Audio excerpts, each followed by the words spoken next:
Penjual es teh diperas hingga gerobak diacak-acak dua pria di Ciledug, satu pelaku ditangkap. Beredar di media sosial sebuah video rekaman CCTV yang memperlihatkan gerobak pedagang es teh ditabrak pengendara motor.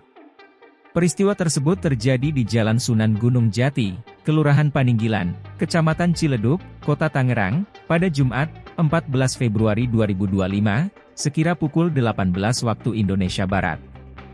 Dalam video yang diunggah oleh pemilik akun Instagram liputan_Ciledug, diketahui jika pelaku merupakan anggota Ormas. Terlihat dua orang pelaku berboncengan motor menabrak gerobak es teh yang berada di depan minimarket. Setelah menabrak gerobak es teh, kedua pelaku kemudian menyerang korban sehingga terjadi keributan di sana. Tampak sejumlah warga mencoba melerai kejadian tersebut. Dalam postingan beriunyam salah satu pelaku penyerangan pedagang es teh tersebut kini telah ditangkap. Polisi berhasil menangkap satu oknum anggota Ormas yang menyerang pedagang es teh Solo di minimarket Jalan Sunan Gunung Jati, Paninggilan, Ciledug, Tangerang, Jumat, 14 Februari 2025. Saat ini pelaku sedang menjalani pemeriksaan intensif di kantor kepolisian Polsek Ciledug.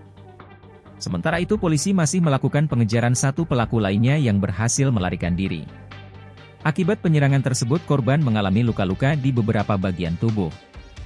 Korban juga sudah melaporkan kejadian tersebut ke pihak kepolisian. Download Tribun X sekarang, menghadirkan lokal menjadi Indonesia.